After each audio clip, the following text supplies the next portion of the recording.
Hi, this is Brendan Davis from Bedrock Games and the Bedrock blog, and I'm here with game designer Jim Pinto and co-host of Grumpy Old Gamers, which is available on Simplecast.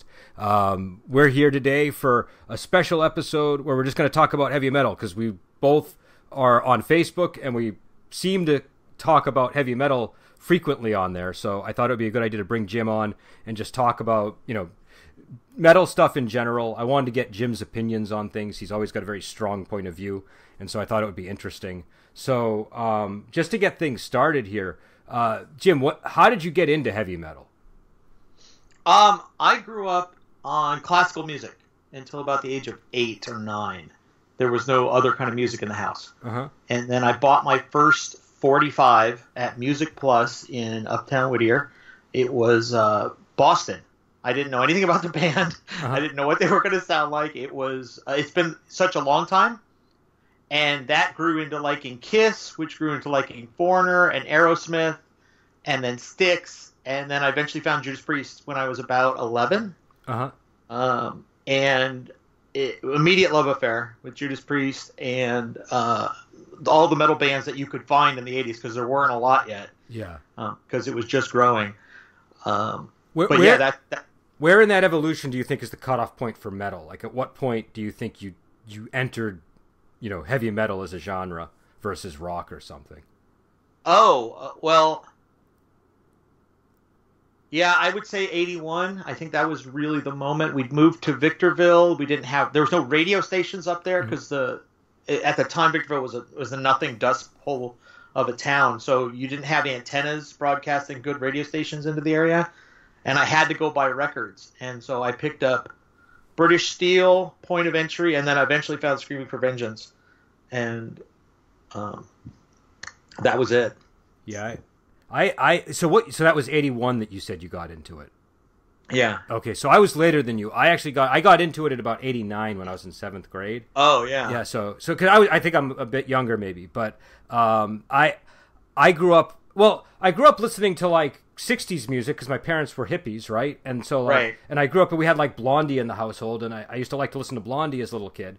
But it wasn't until 7th grade when I started playing guitar and I started seeing other kids like, come in with like t-shirts with these exotic bands and stuff. And then the Doors movie came out, and I went down into the cellar and I started looking through my dad's old record collection. I found the Doors, and eventually that somehow led me to Black Sabbath. When I heard the song Black Sabbath, it's like a thing went off in my head, and I was just like, that's exactly the sound that I want to hear all the time.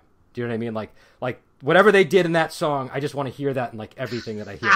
And that explains your love of doom metal. Yeah, no, totally. Yeah. And there was more. Yeah. It was more nuanced than that. Like there was a Guns N' Roses period that preceded some of this, and then I think I ultimately got into bands like Iron Maiden. Like they became like one of my favorite bands. But then I got into doom and death, and I was really into thrash for a period with Metallica and Megadeth and Testament and bands like that. But yeah, so I came in later. So by the time I came in, all this stuff had already happened in the 80s. Do you know what I mean? It was like the opposite of your experience, where you came in as a lot of this stuff was coming out. And by the time I came in, like my entry into Iron Maiden was Live After Death, and the album was already like 4 years old or something at that point. Do you know what I mean? Right. And that was like a compilation basically of their earlier albums from the 80s that were, like Peace of Mind and Number of the Beast and Power Slave and stuff like that. So I don't know, I think I had a slightly different experience of it. And I'm wondering, like, what parameters do you set around metal mentally? Like, what do you consider to be the boundaries of metal? That's probably my favorite question about metal. I want to ask you a question first. Okay, go ahead. Do you consider Black Sabbath hard rock, acid rock, or metal? I think they predate metal, because I think they created metal. Do you know what I mean? I think they created the blueprint for metal, but I don't think they thought of themselves as a metal band. You know? And I think also metal meant something very different at the time that they were making music than when we were listening to metal. Like when metal back in the time of like when Zeppelin was around and stuff, it meant something just very different. And so I feel like it's this term that evolved, and by the time I was handling the term, I was sort of projecting stuff back that just it couldn't be applied. I do know though that when the way that I found Black Sabbath was my uncle had a record collection, and I found some Black Sabbath albums in there, and apparently they weren't his, and he was actually really upset at me for getting into Sabbath because he thought they were evil. And he was really into all kinds of bands. He was a very open-minded guy, but he was like, that Black Sabbath stuff, that's really dark. I don't think you should be listening to that. And so I feel like, I don't know, I feel like they're probably most accurately categorized as a rock and roll band that just kind of inadvertently created this sound that like every metal band kind of has to pay some, they have to you have to harken back to Sabbath in some respect. Do you know what I mean? Like it even if it's even like Iron Maiden is still kind of a product of Sabbath. Do you know what I mean? Like in terms of the stuff that they're writing about, even though it doesn't really sound like Sabbath. I get, but well, Iron Maiden owes a lot of its pedigree to Diamond Head, Uriah Heep, the Budgie. I think their sound wouldn't have Wishbone the heavy Ash was element. another one too. Wishbone Ash. What's that? Wishbone Ash was another one that. Yeah, Wishbone Ash. Yeah. Even early Scorpions, right, when they were just a rock band, those bands had a lot of influence on what new wave metal was going to become. But without Sabbath, you don't get the doom chords, you don't get the heavy sound, you don't get the bass and the vibration and the. There's a certain juice running down your chin when you're listening to metal that you don't have when you're listening to, say, new metal or glam metal. Well, there's also the voice. There's the Ozzy voice. Yeah. Which is so, nobody sings that way. Do you know what I mean? Like, you listen to, all the music from that era, and nobody's really singing like Ozzy. And my personal... go ahead. Early Rob Halford was close with some of that stuff. But he came after Ozzy, didn't he? Sadway's Destiny was 76. Yeah, but Ozzy was... they were 1969, weren't they, with Black Sabbath? Yeah, well, Judas Priest was starting in 69 too. They just weren't recording a lot. Okay. You're right. Yeah, I mean, Ozzy does predate, but at the same time, these sounds were developing. I think at the same time. Halford's the other person I would point to though is there's a few vocalists that you can sort of pinpoint as these are the guys you have to be able to emulate to be in. That's what metal is all about is these kinds of vocal styles. I mean, he created a whole. Halford is responsible for 5 of the different styles that exist in metal vocals. Do you know what I mean? Yeah. Alone. But Ozzy is I feel I don't know. My theory with Ozzy is that he was trying to sound like all of the Beatles singing at the same time. Do you know what I mean? That's a great description. Yeah, because it's nobody has that. I just don't know what it is about his voice. There's one other guy. There's a band called Count Raven. That's a doom metal band. And the singer of that band sounds exactly like Ozzy, to the point that you would think they're a cover band of Black Sabbath or something. But I mean, he just has this unique voice, and so I think that I don't know. I feel like that's another important ingredient. But I think I interrupted something you were saying. So. No. I think that's fine. I just wanted to.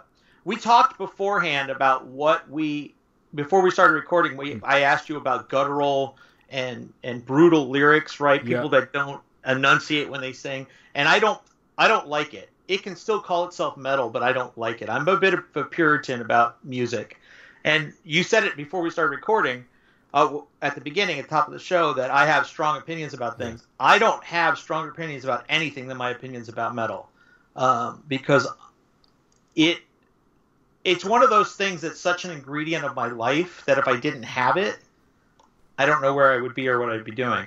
Oh, I totally get that. I totally get that. I think there's so many bastardizations of it that every time I hear a bastardization, I get angry.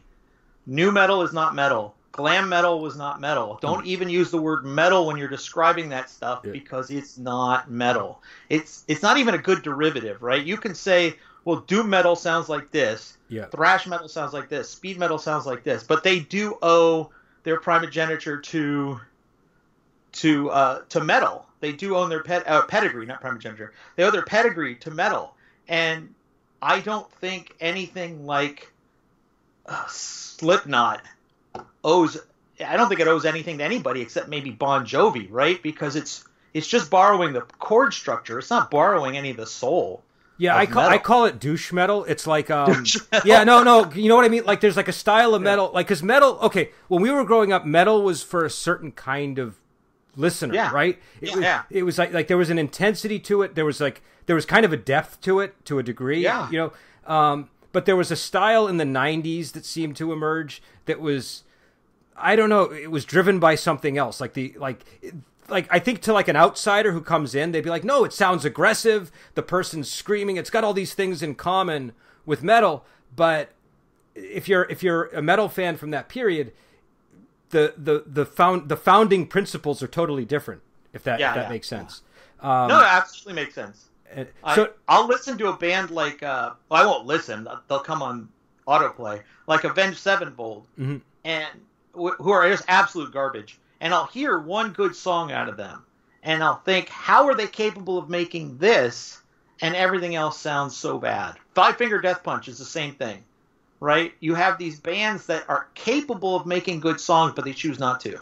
Well, you know what it is. It's the same thing that happened with Metallica when they started shifting style in the 90s. It's about the direction. It's the musical direction more than anything else. Yeah. It's like the talent. Oh, go ahead. No, go ahead. I was gonna say, like, the talent might be there, but it's not being channeled in a direction that's interesting at all. It's just a bad aesthetic. You know, like you can adopt a bad aesthetic and be the most talented composer in the world. But if you've adopted an aesthetic that's not pleasing, it's just going to be terrible. And when I hear bands like the ones you just mentioned, that's kind of my reaction to it. Is the aesthetic is bad. You know, like just the overall sound is bad. But you sounded like you wanted to weigh in when I mentioned Metallica, so I don't know if that was. Yeah. So Metallica is such a mixed bag. It's they're a hand grenade in the room, and you don't know if the pin has been pulled, kind of the situation, because they did so much good early on. Yeah. And you can't say Metallica suck, because Ride the Lightning, Master of Puppets, Kill 'Em All, and Justice for All, those are groundbreaking works. Those are and they created a sound that was like unique. You know what I mean? Yeah, like they did. And then they turned into a country western band.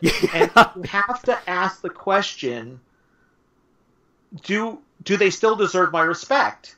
Because they turned their back on everything that they did for us that was good and said, nah, we want to sound like a motocross soundtrack. I think so. Here's my feeling on that. I feel like you have to respect the OGs, right? And if somebody is responsible for the sound that Metallica created, we can give them the respect for that and not be interested in what they're making anymore. Right. Do you know what I mean? Like, I have not bought an album since Load. Load was the most frustrating experience I ever had as a fan of any band. Like, I listened to it because I wanted, you know, it's like I was trying to like that album and I could not like it. And it's not that it was, there was like musicianship in it. There was, you could tell that the people that were writing, like the songwriting was high quality songwriting for what they were trying to do, but what they were trying to do was totally wrong. Do you know what I mean? Yeah. It was just not the right fit for that band. With them, I feel like, how do you feel about the Black Album? What's your take on the Black Album? I couldn't stand it. Okay, you hated it. You just did nothing. It did nothing for you. Absolutely the wrong direction. And I was really into punk at the time. I was starting. Glam metal had ruined metal anyway by then, and even Judas Priest had 2 or 3 bad albums for a while, and they were my favorite. I mean, everybody has 1 or 2 bad ones. Yeah. But they had just started going down the wrong avenue. Iron Maiden started going down the wrong avenue. And I had found Fate's Warning, and I had Queensryche had done, I think they'd just done Operation Mindcrime. Empire wasn't out yet. And so even Queensryche was going in the wrong direction for me as a band. And there's other ones, you know, Sabotage, I think, had broken up by then. Yeah, I remember them. I remember them. I remember that band. And so I found my way into punk. I was listening to Husker Du, everything Bob Mould was doing. I was listening to The Descendants, Bad Religion, who became probably my favorite band. And there was a sensibility that was fitting my life with punk at the time. Mm-hmm. So when the Black Album came out, I just thought, I don't know what this is. I don't know what this is supposed to be, but this is what Britney Spears wasn't a thing back then, but whoever the pop icon was at the time, this is pop influencing metal. This is wrong. Yep. And I was immediately that's when I started, and it was in college too. So you're supposed to find new music, but Yeah. I had found Primus at the time. I found Rage Against the Machine. So that's when you started branching out. It sounds like that's when I started really branching out with music, and I started loving discordant sounds. I started loving anything progressive at the time was really. I want to give you my opinion on the Black Album, but I want to tell you something about progressive music that perplexed me when I first heard about it. Because I was in bands, and I was a doom metal, death metal guitarist, so I was very rigid in what I liked and what I allowed myself to listen to, and what I thought was music that should be listened to. But I knew a guy who was in another band, and he said it was he described his band as a progressive band, like a progressive rock band.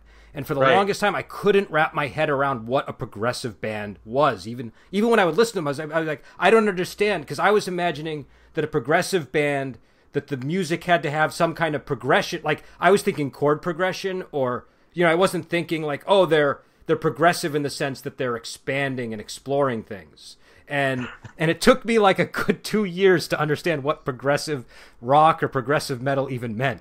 And I was just confused by the label. But the Black Album, for me, I started on Ride the Lightning and like Justice for All. I think those were the two Metallica albums that I first got. And so that was the sound that I was accustomed to.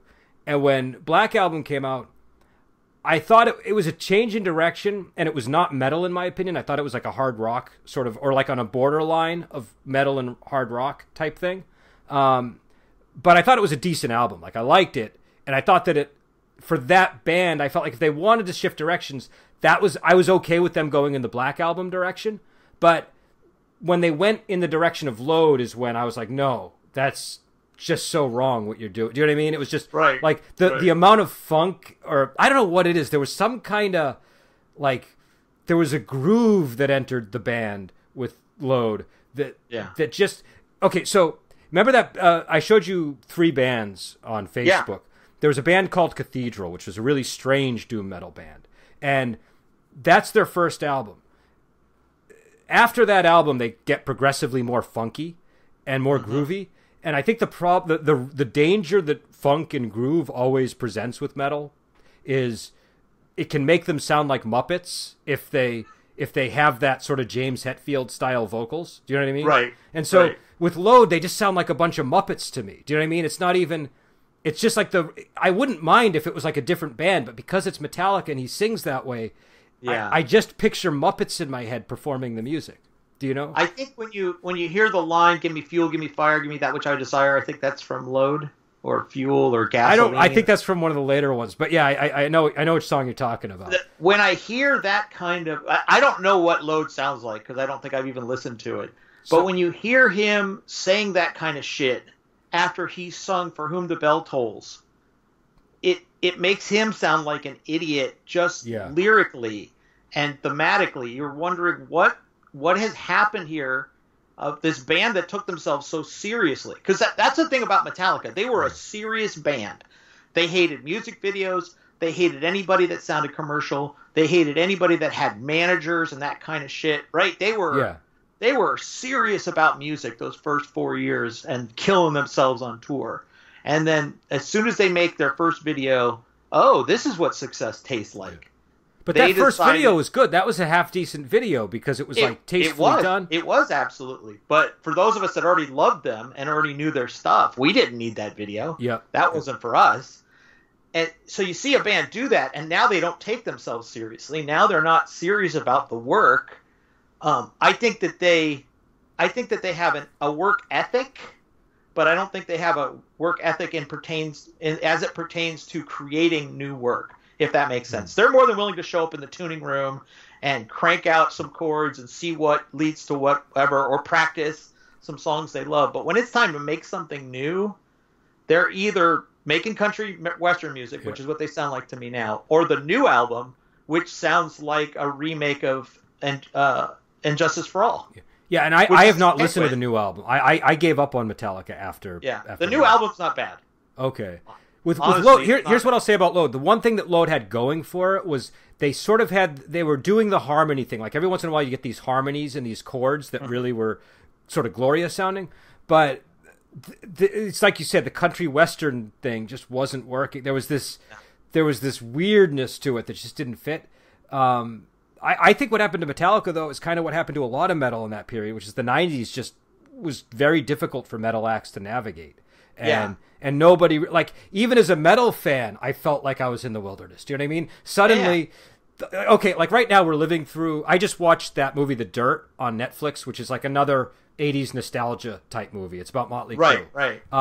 We're living through this boom of 80s nostalgia. But in the 90s, when I first went to college, nobody wanted to touch the 80s. Do you know what I mean? The 80s were an embarrassment that everybody wanted to forget.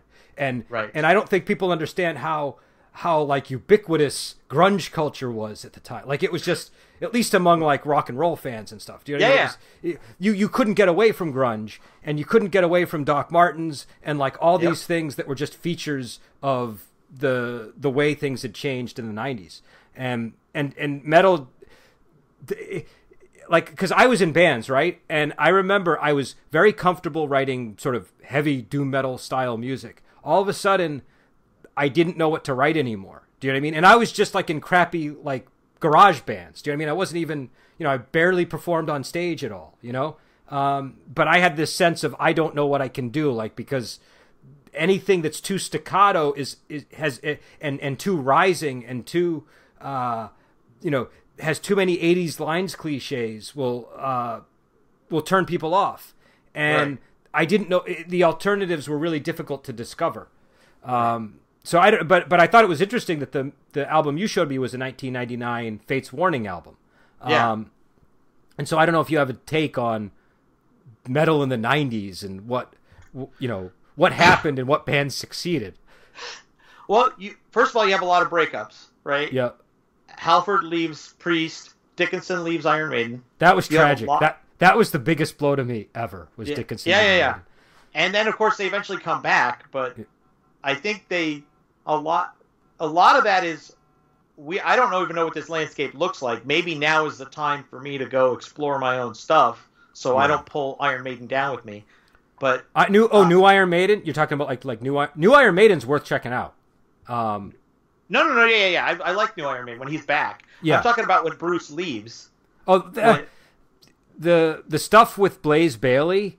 Yeah. I didn't buy those albums, but I had a friend who bought them, and I used to listen to them when I went to... Like, I would only listen to them on his record player. I wouldn't listen to them... I wouldn't buy it myself. There were a couple of good songs, but personally, I feel like it wasn't just a product of the singer changing that was bad. There was something really monotonous and repetitive about a lot of those songs. They kind of went on too long, and the pacing was really off. And I think Iron Maiden was just succumbing to what a lot of metal acts were succumbing to in the 90s. Yeah.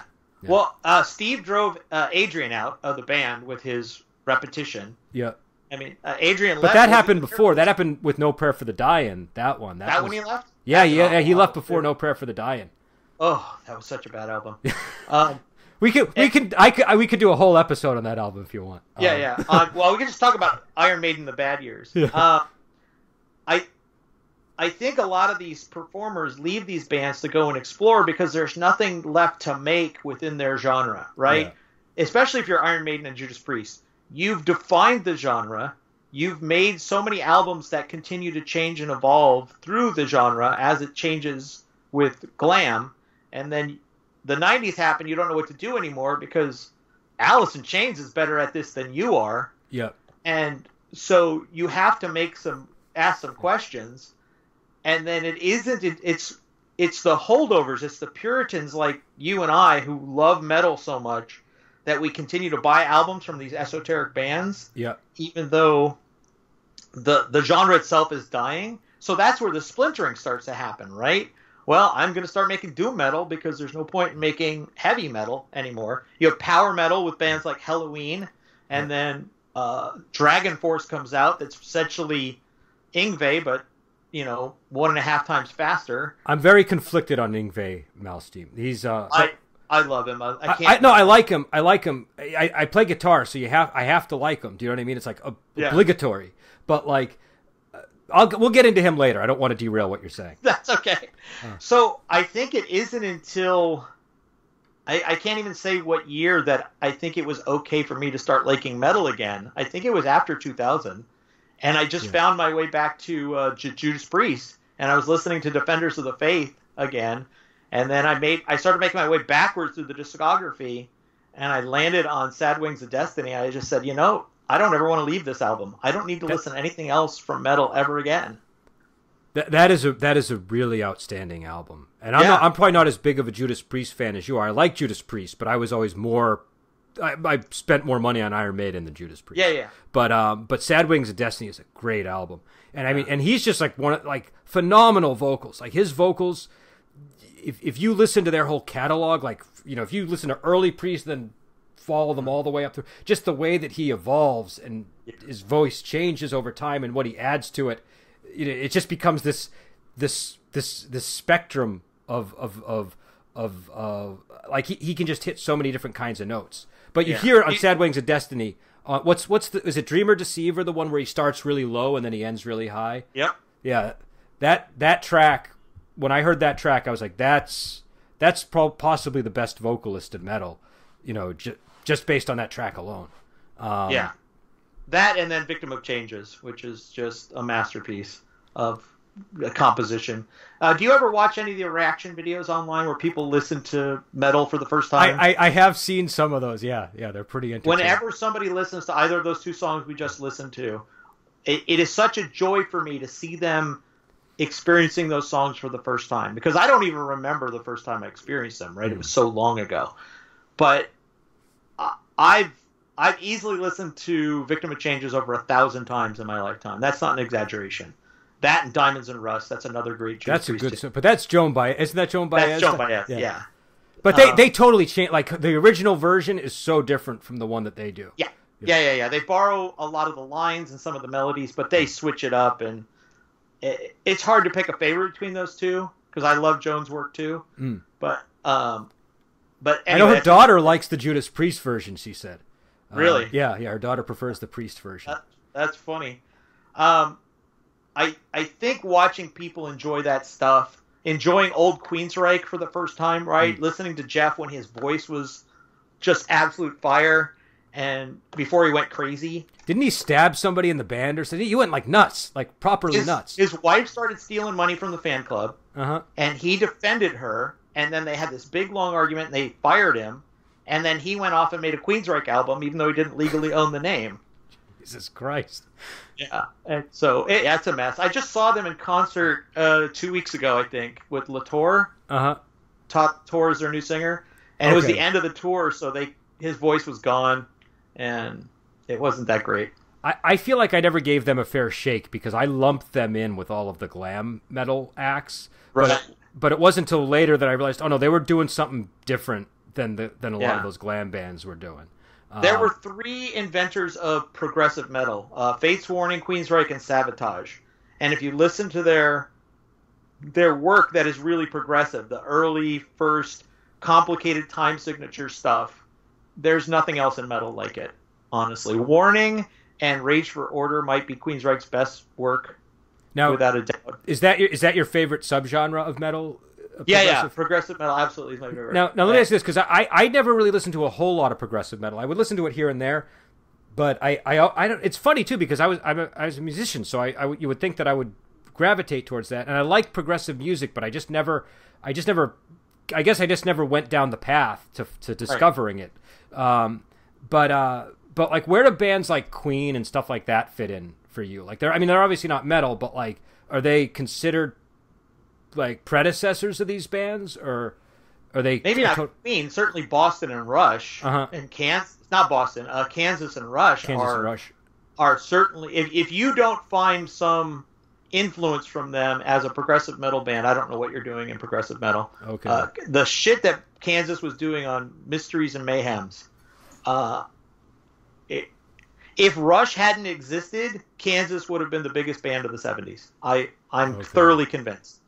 Now, what about bands like Deep Purple or even Moody Blues and stuff like that? Like, There's a fantastic documentary on YouTube about the Moody Blues and how complicated their music was, and it's more complicated than we ever thought possible. It is one of the best documentaries on YouTube. I don't know. I'll try to find the link for you.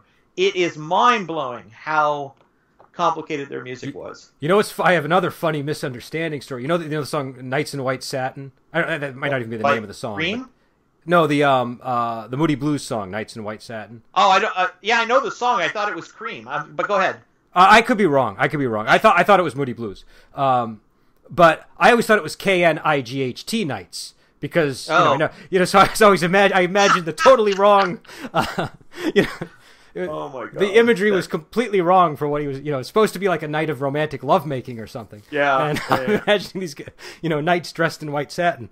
I was listening to really weird bands when I was younger, and all the sexual overtones went right over my head. When you're 8, 9 years old, you don't know that any of these Aerosmith songs are about having sex. And so there I am at school singing these songs, right? And thankfully no teacher ever heard me, but I could have been in a lot of trouble singing some of that stuff. Yeah, Aerosmith was another gateway band for me. Yeah. I think my first rock album that I probably purchased was, what was the one that had Dude Looks Like a Lady on it? And oh, that's the new stuff. That's after the book up and got back together. No, but you got to keep in mind I was born in '76, so that was what was, I was like I was in like 5th grade or something when that came out, or 4th grade.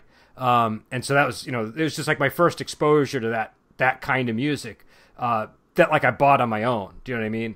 As a kid. But yeah, no, I totally get it's not in any way comparable to the stuff they were putting out in the 70s. And it's got like weren't those albums kind of like a product of song doctoring and, other producer practices that, like, I feel like they weren't writing all their material in those albums. They didn't have a lot of control over their music back then. They were fighting the studios all the time about what could go on an album. Oh, okay. Dream On and Sweet Emotion, which are their anthems, their biggest songs ever, they wouldn't even let them put them on the albums they were recorded for. So they had to do them live to get people interested so they could put them on a record. Okay. So yeah, I'm sure they were doctoring going on too. I think the producers had so much power back then over music. Okay, yeah, because I just feel like there's such a distinct, like, the style of Permanent Vacation versus, like, what was this album, Toys in the Attic, or Toys in the Attic? Yeah. Toys. Yeah. It sounds like a different band. Do you know what I mean? It doesn't sound like the same band at all. Yeah, I think a lot of that has to do with they broke up for a long time. And when they came back, the musical landscape was different. You had Heart coming back after being gone for a long time. Jefferson Starship came back after being gone for a long time in the 80s. And I think they were all victims of what glam metal was doing to the landscape. Yeah, they came back at an odd... Because Heart, for the longest time, I didn't know about Heart's 70s material. Do you know what I mean? I just knew what I saw on TV growing up in that period. And then... I mean, it's totally different. It's the stuff they put out. It's still not quite my style, but like you can appreciate the stuff that they're doing in the 70s. I think a lot more than the stuff they were putting out in the 80s. But I don't know. Do you have any strong opinions on Heart, or are you? I love their old work. I think, and again, I grew up in the 70s, so a lot of that stuff was on the radio. You could hear it if you went out or whatever. So. Crazy on You and Barracuda, those were everywhere in 74, 76. I want to say. I don't remember what years of those were released. You probably know more than I would. But she has, I mean, she's another person that has like an amazing vocal range, I think. Have you heard her performance of Stairway to Heaven at the Kennedy Center? I just heard it with my wife in the car like 2 days ago. And it is better than Robert Plant's performance ever. The only thing that I'll tell you, the only thing I didn't like about that performance was I thought the guitar was the thing that, like, I thought the vocals were great and the guitar wasn't rising up to the level of the vocals. Yeah. You could see how nervous he was playing in front of the band at the Kennedy Center. I mean, that was clear. He was trying, but I mean, Robert Plant, Jimmy Page, and John Paul Jones are in the stands, in the audience on the balcony watching, and you'd be sweating bricks trying to recreate that moment. Because let's talk about Led Zeppelin for just a second. Yeah, sure. I'm happy to. I don't really care for them as a band. But only because they've been overplayed, right? Yeah. We've heard them to death. Even fans, I think, are sick of the songs that just keep getting played over and over again. Yeah. I love Achilles' Last Stand and Battle for Evermore. Those are great songs that never get played on the radio. But then you've got Stairway to Heaven, which is everybody's heard a million times and they're sick of. That transition, the guitar solo through the bridge, through the short drum solo through the bridge, into that last cadence or crescendo, whatever you want to call it, that is so magical. Yeah. I don't care that you're wasting my time for 4 minutes with nonsense. The opening 4 minutes just bore me. Yeah. But then you get to that transition and those lines, your shadow's taller than your soul, and it's just every single time for me it's a kick in the nuts because that transition is so strong. I think I like the whole song. I think do you play guitar or do you play an instrument at all? Or I used to play guitar when I was a kid, but I didn't have the discipline for it. Did you ever learn Stairway to Heaven? No.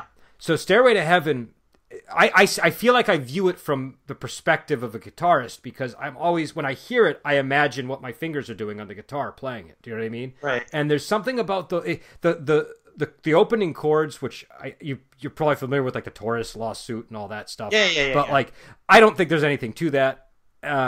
But there's something about just when you play that, it feels so good to play. I don't know how to describe it. It's not that difficult, but it's very difficult to play it well. Do you know what I mean? It's one of these songs where you can learn the song, like you can learn the whole song really easy, but it's very difficult to play it well. And there's actually an interesting YouTube video by somebody who tries to explain why people have a hard time playing the guitar part exceptionally well, and it has to do with where the emphasis of the beat is supposed to be or something. But right. But I think it's a magical song. The problem with that song is it's just been so overplayed. Yeah, that exactly. Everybody knows it, and you know, there's a thing that happens like very rarely will you hear a song and the first time you hear it, you're like, oh, I love that song. Sometimes it takes you like two or three listens for it to like stick in your head a little bit, so you know what you like about it. I mean, there are exceptions, of course. But then there's the period after you fall in love with a song where you play it too much, and then at a certain point, you just get saturated with it, and you can't. It doesn't do anything for you anymore. Do you know what I mean? You have to put it away and come back to it. So and that's just happened on a massive scale with everything Zeppelin's done. Right. And also, Zeppelin's one of these bands where, like, when I first got into rock and stuff, Zeppelin was a band that I gravitated towards.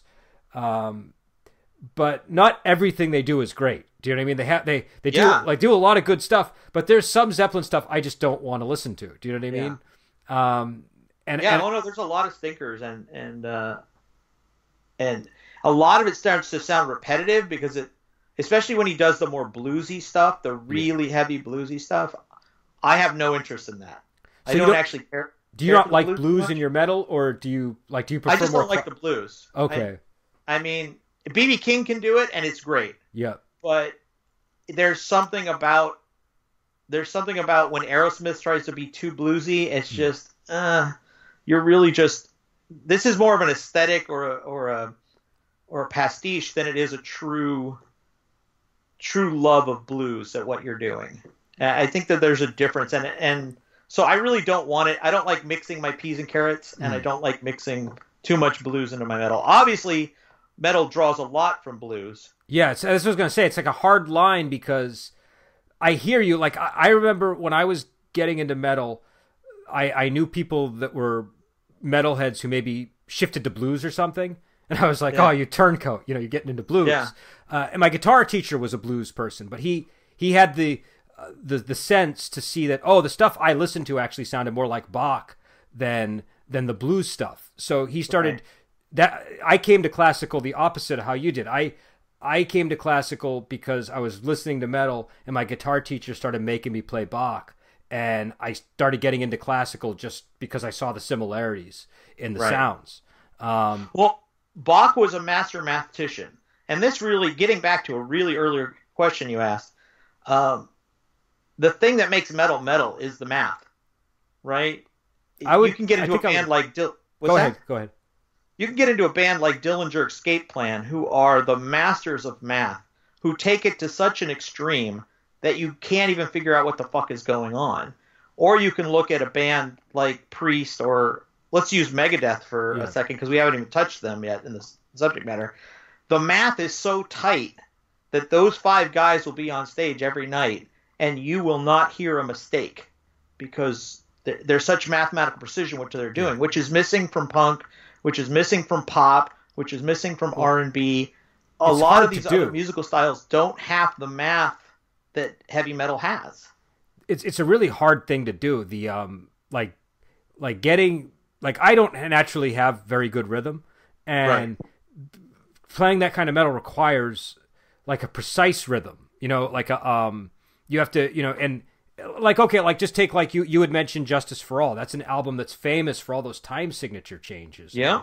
You know, that's, you know, for people that don't know what a time signature is, that's math. That's like, you have, you know, you can sort of naturalistically intuit it. You don't necessarily have to be processing it analytically in your head if you're good enough.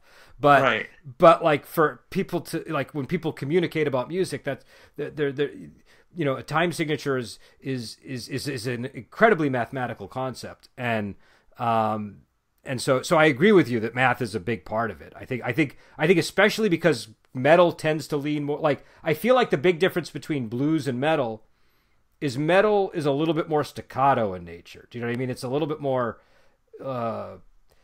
it's not as flexible with the notes, if that makes sense. It's not jazz. No, I can't stand jazz. Jazz is like, I've tried to like jazz and I've never been able to get into jazz. And I think maybe it's a fundamental thing. Like, there's a fundamental reason for it. I don't know. Were you ever able to get into jazz? I like a lot of jazz, but that's a different conversation. Okay. I had a hard time. I moved out of metal and got into other things. Do you know what I mean? Yeah. But jazz was the one, unless you're talking about like Django Reinhardt or stuff like that. But like the sort of jazz I think people imagine when you say jazz, I had a hard time with. So yeah, it's very mathematical. But I guess just to bring it back to the blues thing, like, what would you say? Like, what about like a guitarist like Slash from Guns N' Roses? Like, how did that sit with you? Was that too bluesy? Was that? Well, I don't consider them metal, so that I don't either. That made it easy to divorce myself, right? When AC/DC plays something a little bluesy, it's okay because they're hard rock; they're not metal. Okay, I hear you. But I don't like anything Guns N' Roses makes except for Sweet Child of Mine anyway. Okay. So I don't really have... Slash isn't on my radar.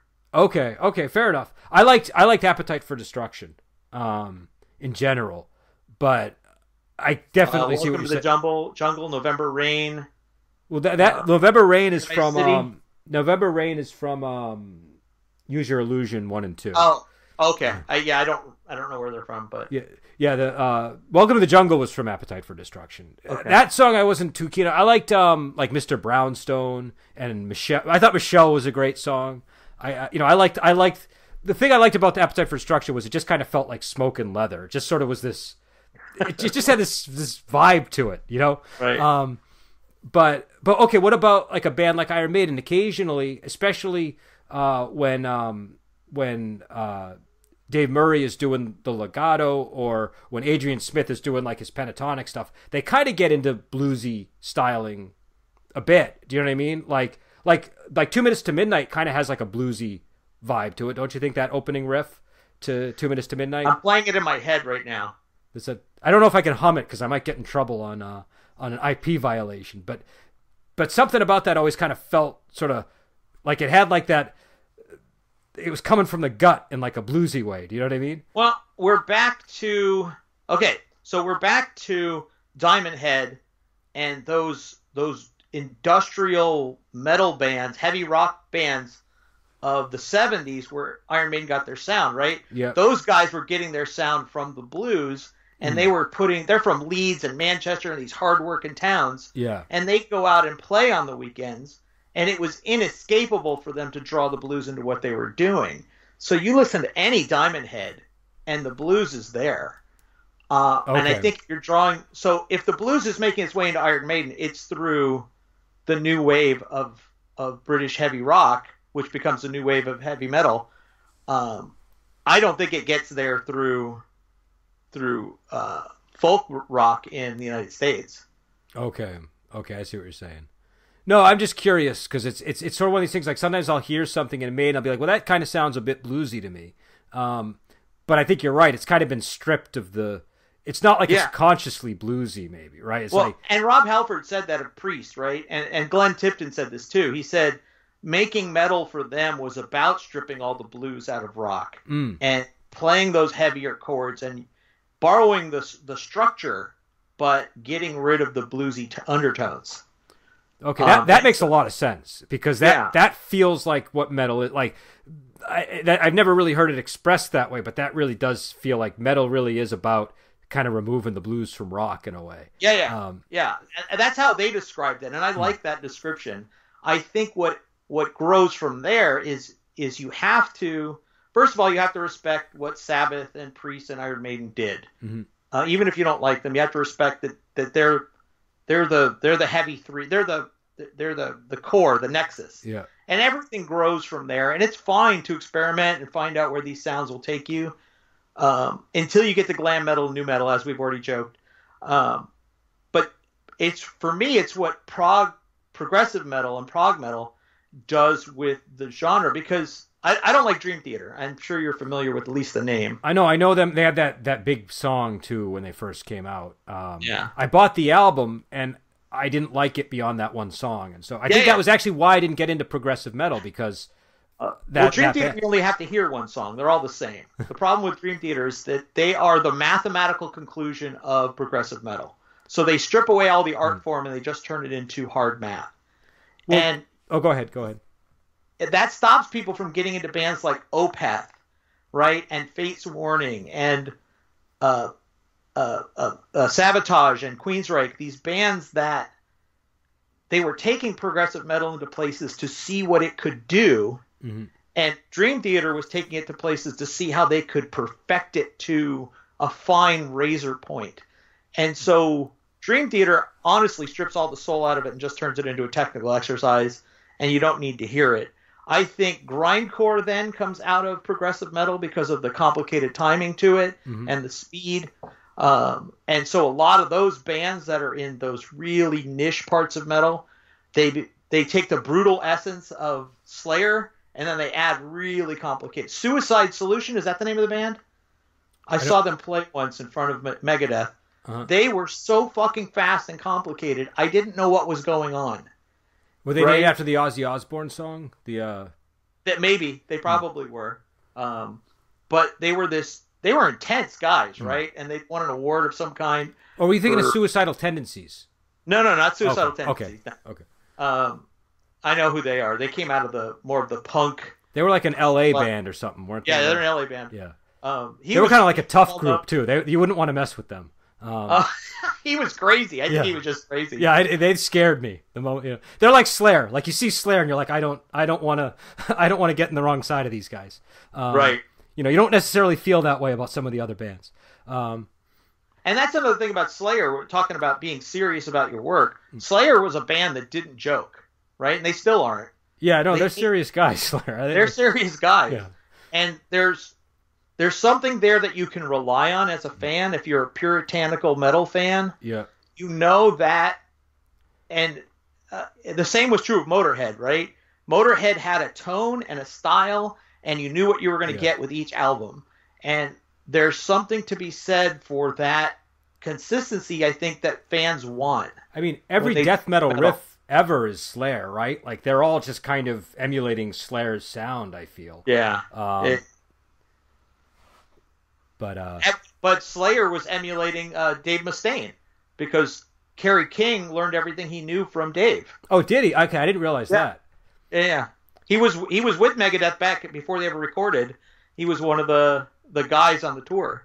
That's it. It's funny, when I was in high school, I was in a band, and it was a death metal band, but the singer was really into Megadeth, and I was into Metallica. I liked Megadeth too, but but he was super, there was like a split, like you were supposed to like one band or the other, and so it was often a point of contention. So my familiarity with Megadeth was mainly from So Far So Good So What and Rust in Peace. Those were the two albums that I really knew.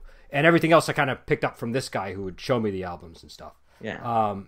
But I didn't realize Rust in Peace, top 5 album, by the way. Top 5 metal album of all time. That's possibly the best album ever made, in my opinion. Like, that album, like, I got that when it first came out. I knew nothing about Megadeth.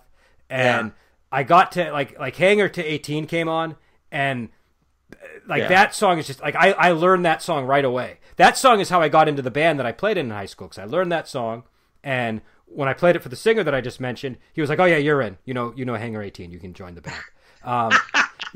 But that was an amazing song. In fact, this is a tangent, but you remember we had the whole Satanic Panic thing, and I mentioned before the podcast that my parents were very religious, and so my mom ended up taking away all of my metal albums when I first got into metal. So she took away all my Iron Maiden and all my Megadeth, but she at least allowed like a period of review where she would listen to them and I would try to explain them to her so that she could decide if they were sacrilegious or not.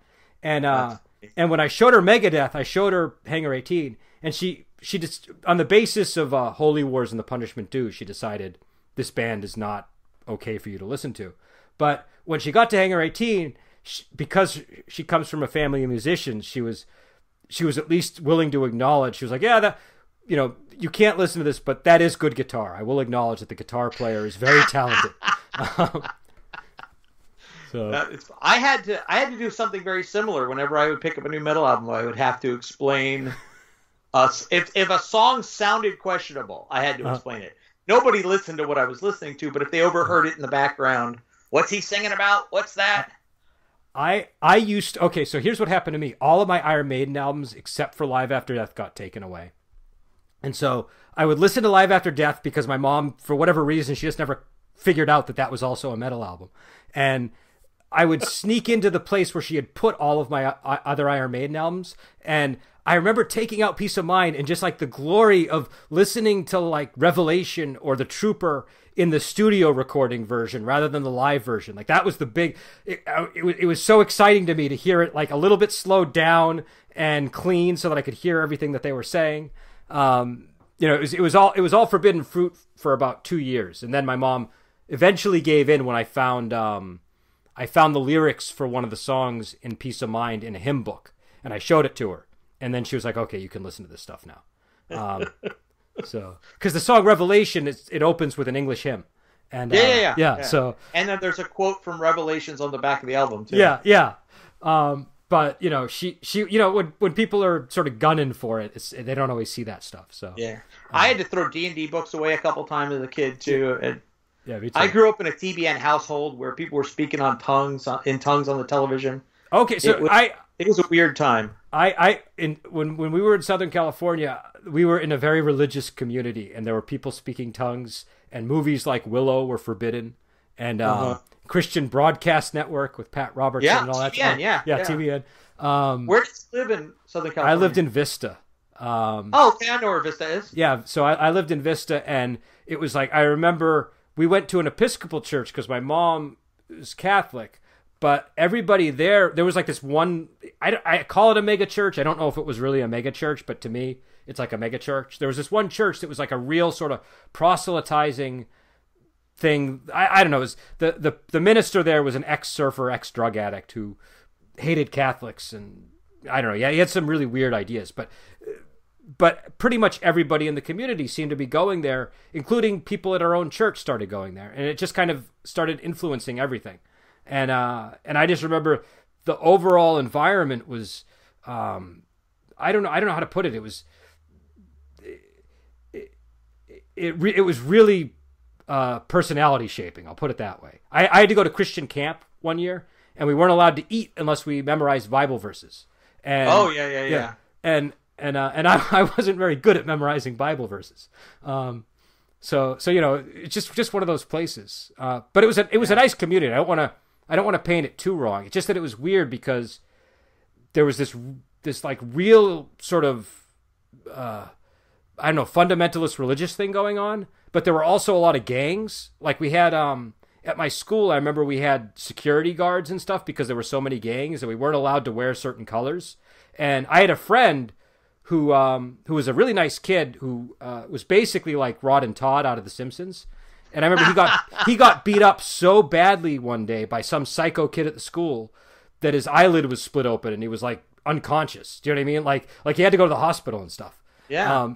It was just one of these places. It was, and eventually that's what we moved back east because I was getting into fights all the time. And my mom was like, okay, this is not a good environment. So she moved us back to Boston. A lot of Southern California was that way in the 70s and 80s when I was growing up there too. I had to bike myself to school, Lacerna High School, in the ninth grade because the bus was unsafe. You couldn't even ride the bus home. That sounds familiar. Yeah, no, that sounds very familiar. I don't know what, and Vista was a really good community. So I don't know. I never understood the geography of California versus the geography of the East Coast because I felt like it was pretty posh. Do you know what I mean? Like, yeah. But there was like here, you're either in a good city or you're in a bad city. Do you know what I mean? Like you're either in a city where there's crime or you're in a city that's safe. And there it was like more mixed. Do you know what I mean? So yeah. It was just, I don't know. It was just a different kind of place. And California was just always like that. And Vista was on the east and north side of Santa Ana. Santa Ana supported. It's a really crappy town. Okay. Everything south of Santa Ana is where Oregon County starts getting posh. Okay. And so where Vista is located, it's north and west, and it's just touching La Habra and La Mirada, and you're starting to get into the multicultural part of Orange County. Mm-hmm. And so Vista had its old guard living there, which made it seem nice, but then it had that integration that was happening that was creating schisms at the time, which were weird for Southern Californians. Well, I remember, I wasn't that in touch with what was going on there. I know when I went there, I got classified as a Mexican pretty quickly by a lot of the white people. Wow. And so there seemed to be like there was a lot of racial tension. It was something I picked up on, which, Boston is sort of famous for that, but it's not at all like it was in Vista. Like when I went to Vista, it was real. And out here, it's like, I don't know, more performative, if that makes sense. There was definitely stuff that I didn't understand going on in the region. And I found it very difficult actually to like when I went there, everything that I did on the East Coast that earned me friends and earned me respect made people mad at me when I went to Vista. Right. And so the culture was very different as well. But the point being, I was not allowed to have D&D books or heavy metal. So, that was the world's best segue. Yeah. But so one thing I also wanted to ask you another question though. What do you think is the worst thing that ever happened to metal? Gee. Because I thought of this question. I was like, I want to know. Jim definitely has to have an opinion on this. The worst thing that ever happened to metal, or one of the worst things, if you don't want to like pin yourself to the worst. It's got to. First of all, we haven't talked about Dio at all, who's one of the best things to happen to metal. Okay, let's talk about Dio first because I think we can shelve that question and get to Dio. I have an answer to the other one, by the way, but and you're not going to like it. That's okay. I'm fine with that. I think Dio is this. I found Dio in 8th grade, 9th grade, somewhere in there, and Dio was this weird. First of all, he's fantastic. He made Rainbow what it was. He made Sabbath. I like his version of Sabbath more than Ozzy, and he made his own sound when he was a solo performer. And I think he's always been in this class way over here, separated from the rest of metal, because he just does everything differently. He has this operatic sound, this old world sound to his voice that you cannot encapsulate. He's like a crooner, Dio. Yeah. He was in a crooning band way back in the day when he first started. I just saw that the other day. I found like some of the it's different. But his lyricism was different, his style, his approach, everything about it. And he didn't lose his voice. I saw him 1 year before he died performing before Priest, and he hadn't lost a step in his voice. And I don't know how you do that at his age. Again, that singer I mentioned was super into Dio. That was a big, he was really into Dio. I remember having, I had the Holy Diver album, and I started getting into Dio later, like years like before he died, but after I was like a super metal fan. I sort of was like, I got to go and check out Dio again. Do you know what I mean? Like, I like sometimes, you didn't give somebody a fair shake, or you only listen to a portion of what they had to do. And when you go and you listen like his whole, like if you go back to like Rainbow, do you know what I mean? And like listen up through his Sabbath stuff and through his solo material, he's like a super talented person. You just, even if you don't like what he's putting out, you can't deny the talent that this guy has. And unfortunately, he was somebody that he became an easy target for, like, he kind of was the target for anybody who wanted to make fun of 80s metal. Do you know what I mean? Because he created so many of the tropes, or if he didn't create them, he perfected them, or he carried them, with an iron fist. Do you know what I mean? He just was that kind of person. So he tended to get made fun of a lot. Also, his appearance is kind of striking. And he's short, right? Like Dio was not very tall. Yeah, he was very short. Yeah. But also when you go back now that it's all past and you listen to his lyrics, it's actually, a lot of his stuff is actually very beautiful and moving, especially when you kind of understand where some of it's coming from. Do you know what I mean? Like I think he's a fantastic performer and a fantastic lyricist. And I think that he, I don't think anybody really matches him for power in his vocals. Do you know what I mean? Like, nobody. Yeah, I heard he got that from trumpet playing. Did he really? Yeah, that's what he said, because he said he used to play trumpet in high school, and that takes a lot of power to play a trumpet, and it also develops very good habits in terms of breathing. So it makes sense. And that was his justification for it, at least, or his explanation. But yeah, no, I think Dio, I don't know, he's one of the people that I'm like, a lot of people, you're not genuinely sad that they died, but he's somebody that I think it was really a shame that he passed away. Especially, what was it, like in the mid-2000s that he died, or was it later?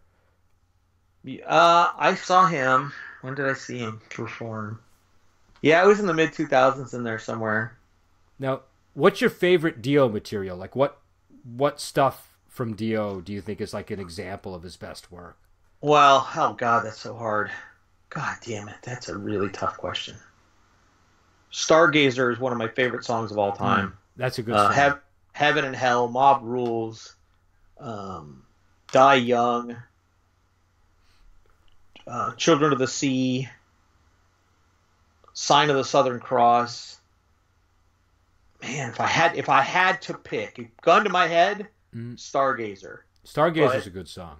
That's a good song. But I mean, he did so many great things with Sabbath. He did 3 albums with Sabbath, and Heaven and Hell is one of the best albums. Period. I mean, it's how do you top that? And then there's Last in Line and Holy Diver, which were masterpieces. Yeah, I like Don't Talk to Strangers. Else, the man has 6 records under his belt that nobody can touch in terms of quality. Yeah, no, he did some great stuff. Temple, what was it? Temple of the King, was that the song from Rainbow? I think it was Temple of the King or Temple and the King. Temple of the King, Temple of the King. Yeah, that was a good song. All of Holy Diver is good. That was a really good album. Last in Line was a really good album. Even what was it? Was it Lock Up the Wolves? Was that one of the other later albums he did? I stopped listening after Last in Line. Last in Line was your last. Now, what turn was it? Was it because the guitarist departed? What's his name? Jakey Lee? No. Oh God, I should know his name. He's got a girl's name. I know who you're talking about. I really should know this. Hold on, I'm going to look it up because I feel bad that I don't know this.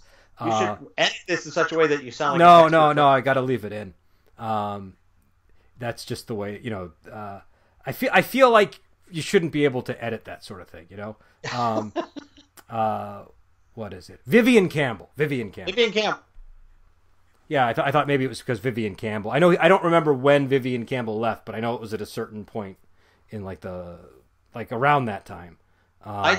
Once he did the hearing aid thing with We're Stars, that's when I sensed metal was changing. Okay. There was no coming back from that moment of making a metal song that, for lack of a better word, sissy. Right? Okay, no, I know what you mean. Metal's not supposed to be sissy. And I'm not trying to use it as a pejorative. I'm just saying, I don't have a better word. Metal's about aggression. It's about aggression and power. Do you know what I mean? It's supposed to have a certain essence to it. And once that happened, I knew, okay, metal's changing. Dio certainly changing. And once I heard Iron Maiden and Priest changing, I knew that there was no help for some of the other heroes that I had. And so that's when you start moving away and start finding new genres. And certainly glam metal, that was the end of everything. So to answer your other question, that's what I wanted to get to. Segue. Motley Crue and Van Halen ruined metal. And Van Halen isn't metal, but I would agree with that. Their influence created Motley Crue, who also probably aren't metal. But there wasn't enough metal at the time that once Motley Crue was accepted into the fold with metal fans, that was the beginning of the end. And that's when the glam was allowed to start needling its way into the process. So I don't dislike that answer at all. Number one, I never liked Van Halen, period. Yeah. I liked, the only thing I ever liked about Van Halen was Eruption. That's it. Nothing else about Van Halen excites me at all. I learned Eruption. I thought it was an amazing line. I think Eddie Van Halen had amazing technique. You can't take that away from him. I've never heard anybody play to the extent that it sounds like the instrument is an extension of their body the way he does. Do you know what I mean? But but the aesthetic that Eddie Van Halen, I can't stand it. It's like a party boy sort of. I just don't. It just isn't what I'm interested in. And with Motley Crue, I was always very conflicted about Motley Crue. I had the albums Too Fast for Love and Shout at the Devil, and I got Dr. Feelgood when that came out.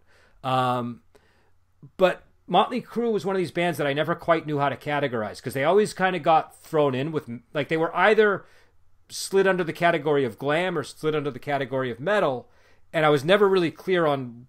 They just never sounded very metal to me. Do you know what I mean? They sounded more like, if they're anything, like maybe hard rock or glam. Do you know what I mean? Right. Nikki Sixx continues to consider them a punk band, which I don't even understand how he does that. I don't get. I mean, maybe well, if you listen to the first album, I can sort of see it. Like, the first album's kind of got like there's a choppiness to it and a roughness to it. Sure. But that's just a product of it being low budget, I think, not of it being punk. Yeah, exactly. But yeah, I don't know. I don't know how. I mean, I think those first two albums were solid. Do you know what I mean? But I think they're kind of half responsible for glam, aren't they? Like, I mean, they're part of the reason why we were, why Winger and all these bands, Cinderella, and just these Poison and Warrant and bands like that were coming out. Are you trying to hurt me? Are you trying to hurt me bringing up these names? I'm not trying to hurt you, but like, I remember. Do you know what I mean? I remember these bands. So I don't know that anybody's ever said this. I'm going to say this now. Tesla is the most mediocre band ever created in the history of anything. And there's a certain point, and they were successful, which doesn't make any sense. Yeah. There's a certain sensibility that has to exist to allow that band to succeed. And I think it happens because there's so much excess in metal by the time Tesla shows up, by the time Dokken shows up, right? These bands that had almost no talent whatsoever were selling albums because we were hungry for something, and the great bands that we wanted just weren't making music fast enough. No, well, and also, I mean, I don't know. I remember buying a lot of these albums when they came out and just not liking any of them. The riffs just had no. They weren't inspired, and I don't know that whole wing of the genre. I think it was more about getting laid than making good music. Do you know what I mean? So I think that's really the problem. If you the reason so much of that music sucks is because it's all about partying, and like that can work for certain styles of music. Do you know what I mean? Certain styles of music, like if there's like a real party lifestyle that needs the musical accompaniment, it can work, but it doesn't work with rock and metal that well. I think it just feels so frivolous, like and again, I did like some of the Motley Crue stuff, but like the stuff that came out of them and their later stuff, it definitely didn't appeal to me as much as like Iron Maiden or like Megadeth or Metallica or any of those kind of bands. but yeah, so I don't know. For me, I think the worst thing that happened to metal was the '90s. I think the '90s was just like an apocalypse for heavy metal. But it might be kind of like you're saying though, like it was already kind of dead by the time that happened, you know? Yeah. And I just didn't realize it because I was kind of late to the party. You were probably not. Yeah, it lost its teeth by long before then, and I think it needed to happen, right? Because now what exists in metal, a band like Gojira has so much balls to it, so much punch in the gut, that you need to slough off all that other stuff that was polluting metal in order to get to Gojira. Yeah. Do you listen to any post-metal? Bands like Solstafir and not Salvation, what the hell's their name? I'm losing track of this other band's name. Catatonia, do you listen to? I haven't listened to them. Solstafir is just amazing, Icelandic metal band. And then you have bands now like Pain of Salvation, who are a prog metal band, and each album sounds completely different. They're producing such amazing stuff that I'm okay with what glam metal did to metal, if that means we get all this great stuff that's out there now. Okay. But we only get that great stuff because puritanical fans held on to bands like Testament and who do I want to say? Sepultura and all these bands that were still making music in the 90s when all the big names had given up. And there's something to applaud there. People hold it. And even bands that I didn't like. Right? I can't stand Pantera. Yeah. I think they're... Yeah, I don't like Pantera at all. Like, there's a lot of reasons I don't like Pantera. But if they hadn't existed, they wouldn't have been the bridge to all the good stuff we have now. Okay, yeah, I'm a little bit rusty. There are bands that I've gotten into. You know, there are some newer bands that I've found that I've liked, but I find I tend to just go back to, like, I know the old stuff, so I kind of go back to that. And every once in a while, I'll find out that like the band Candlemass that I showed you, they have there's sort of there's a new incarnation of them with a new singer, and so I'll listen to them. But I thought I read that Messiah was back. Well, Candlemass might have reformed properly with Messiah back in the band, but there's like a side project that's basically Candlemass, but with a new singer. They got a female singer, and they have a little bit more of like I don't know what style you would call it. It's definitely not doom metal. It's a totally different style of music, but it's still got traces of the old Candlemass sound. And when I hear a lot of these newer newer doom metal bands, I feel like the thing that they've discovered is they've discovered Deep Purple. Like everybody because here's what happened. Like we had all these bands that were sort of like building, like the death metal bands were pushing aggression, speed, and power as far as you could take it. Like, where can you go after death metal? And doom metal was taking it as slow as you could go. And where could you go after that? And so the only other way to go was where like that band My Dying Bride went that I showed you, where they tried to go more melodic or whatever. That one song I did not, the one with the piano.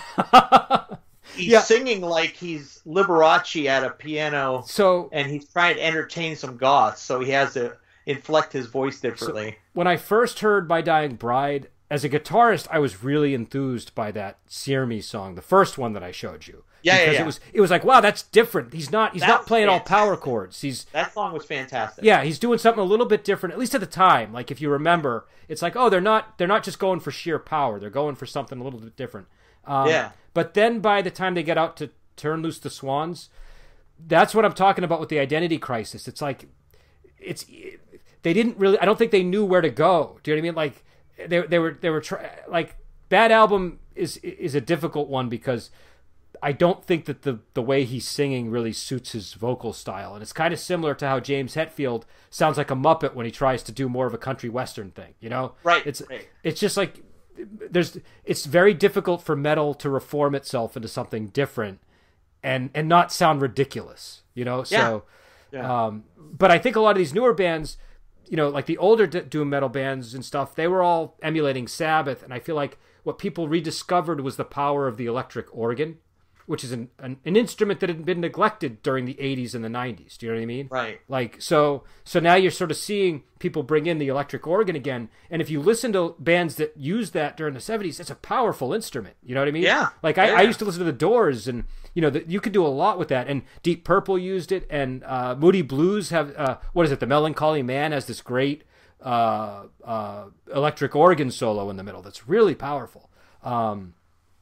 But check out a song by Opeth called "Eternal Rains Will Come." It opens with about a 3-minute organ solo, and it's just gorgeous. It's just absolutely. They use a lot of organ in Opeth. I have the best electric organ story. No. So when I was living in California, that's a hilarious phrase. Well, when I was living in California, I have an uncle, right, who came to visit, and he plays the electric organ, and he wanted to try out all of these electric organs that were like a keyboard shop at the mall, and I don't know. This was the 80s, so I don't know how companies did things back then. But my uncle, he took me and my sister to the mall, and he sat me down, and he said, "Look, kids, I'm going to tell a little white lie, but it's okay because I'm just doing it so I can play those electric organs over there. So when I tell them the lie, just play along and don't contradict me." And so he basically went into the electric organ store, and he told them that he was my dad. And he gave them my dad's name, my dad's phone number, my dad's address, and they let him play these electric organs for like 5 hours or something because they thought he was going to buy one. And then like weeks later, I forgot about it, but my dad started getting all these phone calls from the electric organ store, like asking, "When are you going to buy the organ? You came in, we let you play the organs for 5 hours, and you haven't bought anything." And they just started pestering him for weeks. So it was sort of like my introduction to like lying is it like where it was explained to me that it's okay to sometimes lie. But then I sort of saw the immediate fallout of the lie. This is a horrible thing to do, but I actually once, you know those sign-ups to get the dune buggy at the mall, and you put your name on a slip of paper, and then that person gets put on a telemarketing list for everything ever? Yep. If anybody pissed me off, I would put their name and address on those things. That's one way to get back. Right? Yeah, it's a horrible, but because I wouldn't do that today because everybody's privacy is so important to me. But that was a great way to get people back. I used to work as a telemarketer, so I knew how those lists work. When I was in high school, that was my first job, telemarketing. So this would be in high school and in college. I would know where people lived. And I would know their full names. I wouldn't be able to do it today, even if I wanted to. But yeah, that was a great way to get people because you'd start getting hounded with calls and you wouldn't know why. Yeah, no, that's perfect. It's sort of like when people would sign you up for some kind of like obscene mailing list or something. Do you know what I mean? Right. It's just like that's probably more egregious actually, but yeah, I don't know. That it's funny though. We don't really like you said, we don't remember those kind of details anymore. Like I don't walk around with people's numbers in my head anymore, their addresses. Right. I'm totally reliant on devices for that kind of information. Right. So these are stories that would have only happened back in the day. Not that this is related to metal at all, but I don't look at Google Maps or anything like that ever on my phone because I still want to remember north, south, east, west and how to get to places. No, that's good. That's good. I think those things make you too reliant on those tools, and then you forget your own practical survival skill sets. I was a delivery driver. I don't care. Go ahead. I was a delivery driver for years, and that I noticed that once I started shifting to the GPS, I became super reliant on it. So I would turn it off sometimes just because I wanted to make sure I was picking the routes that were maximizing what I was making. And the GPS wasn't doing that. So, I used to deliver pizza right out of high school, and you would have to look at the map before you left Domino's and figure out where they lived because unless you had a map in your car, it was going to be hard to find their house again. So you had to memorize the route. Yep. No, that's what I did. I did pizza, and then I ended up working for a company called Dial for Dinner that was like this guy had a bunch of drivers, and the restaurants paid him a small fee, and he would send the drivers to the restaurants to deliver the food. Right. So yeah, no, it was. I don't know. It's kind of, and you had to like plan your route so that like, okay, this person is the big tipper, so I want to get there first, but I don't want to screw everybody else. Right. You know, but so something else I wanted to mention before it slipped my mind, because we had mentioned Yngwie Malmsteen, whose name I can't really pronounce well, and Yngwie Malmsteen. Yngwie Malmsteen, and so I'm sort of torn on him because on the one hand I like his stuff, but it's so effortless that I feel like no, it's so effortless, and it's kind of getting into the Dream Theater stuff you were mentioning, which is effortless from a songwriting perspective, where they know music theory so well that they can just sort of lay down, yep, this is what needs to be here, because we know the modes, we know, we know the circle of fifths, we know everything, so this is what goes here. I feel like for me, when I listen to like guitarists and virtuoso players, what I want to kind of hear is a little bit of that effort. So like when I hear somebody like Randy Rhoads, who's like an earlier neoclassical style player who isn't as effortless, like you can still kind of hear some of his frustration in his playing. I find that a little bit more appealing than when I hear the people that they're just blazing through it because it's not even a problem for them. Do you know what I mean? Like So I feel like there's this thing that goes on in metal where it tends towards technical excellence, but at a certain point, when it gets too excellent, it loses some of that, I don't know, some of the roughness or some of the edges that make it enjoyable. So I think that's what I love so much about prog metal, right? It's because you're constantly, and we haven't even talked about Tool either. I don't know how we did that. You know, it's funny. You showed me that Fates Warning album, and the first band that popped in my head was Tool. Because there were a lot of sounds going on in that album, but that was the first sound I picked up on. Yeah, and that album predates a lot of Tool's work. I don't know if they were influenced or not, but Jim Matheos, the guitar player for Fates, is just, I've met him 3 times now after shows, and he's such a humble guy, but he's such a genius when it comes to music. I didn't even give you their hardest album to listen to because I didn't want to turn you off, but they have one that's mathematically just so over the top. Actually, what I liked about that album, when it first started, there's just 2 notes. It's just like it's actually 1 note, like he's bending a note, and it sounds like a siren. And I thought that was really interesting. Like, I mean, it's simple. It's like, it's kind of obvious almost, but I don't think, I actually, like, I don't have a guitar anymore, but I had a ukulele. So I grabbed my ukulele to say, is he bending 1 note?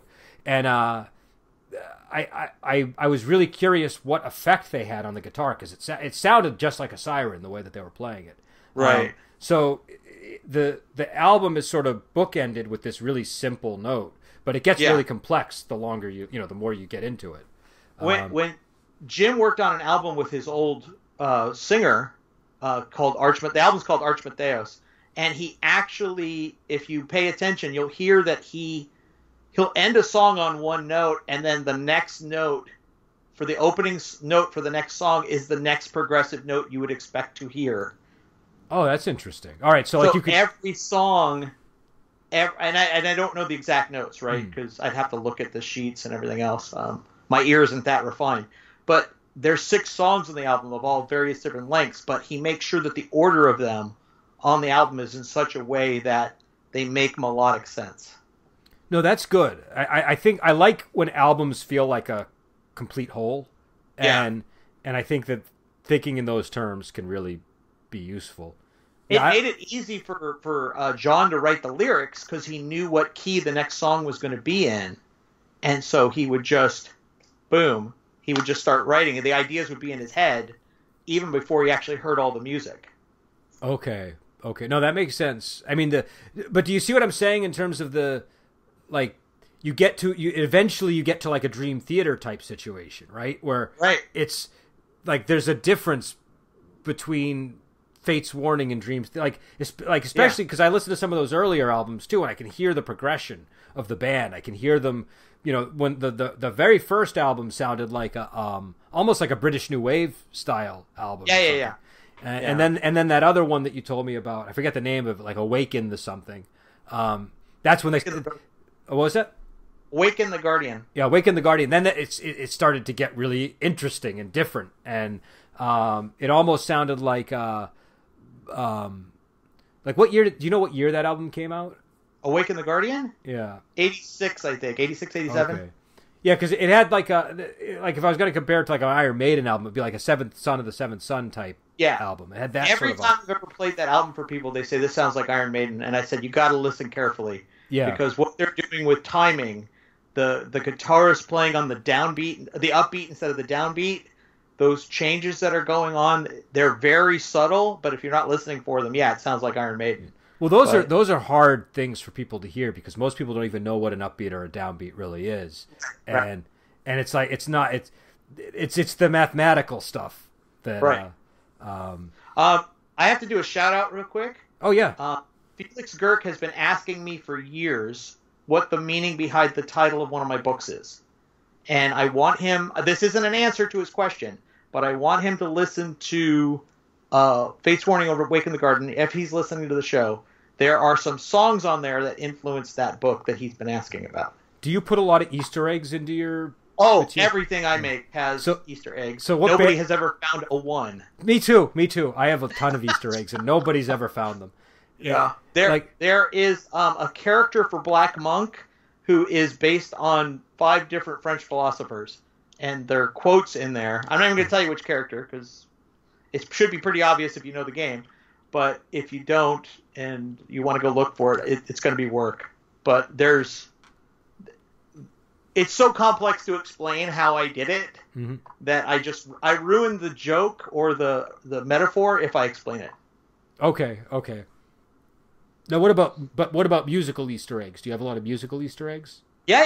I pull quotes from Bad Religion all the time because Greg has a doctorate. And his lyrics are just through the roof.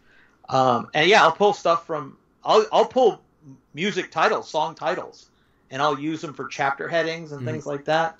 But if you don't know the stuff I listen to, if you don't pay attention... Because I don't think a lot of gamers... I think there are gamers that like metal. I don't think there are that many gamers that love metal. I feel like there's a lot that are into metal. I think there's some. I think if you check the demographics, it would be a small percentage, but because we're all friends on Facebook, we see more of each other. Okay, I see what you're saying. By the way, Robert Schwalb and Crystal Andros are the 2 biggest metalheads I know. Okay, I know a few metalheads. What's that? I know a few metalheads in the game scene. I put in. I mean, I have a lot of Iron Maiden Easter eggs, but nobody ever finds those for some reason. And I actually have a lot of Phil Oakes. Which is not metal at all. It's like the furthest thing from metal. It would get me beaten up at most metal concerts if I were to, invoke. But he's like, but the thing about Phil Oakes is he's probably the most metal folk singer that you could really come up with because he's. If that's the thing. Well, no. Here's why it's a thing. Listen to his lyrics. Listen to the guy's lyrics. And there's metal as it gets. There's like the song sounds all sweet and nice. Yeah. Though it's in a minor key, and then you're like, oh, but wait, what's he talking about? He's singing about this. That's really dark. Do you know what I mean? Yeah. And he killed himself. He hung himself with a belt or something.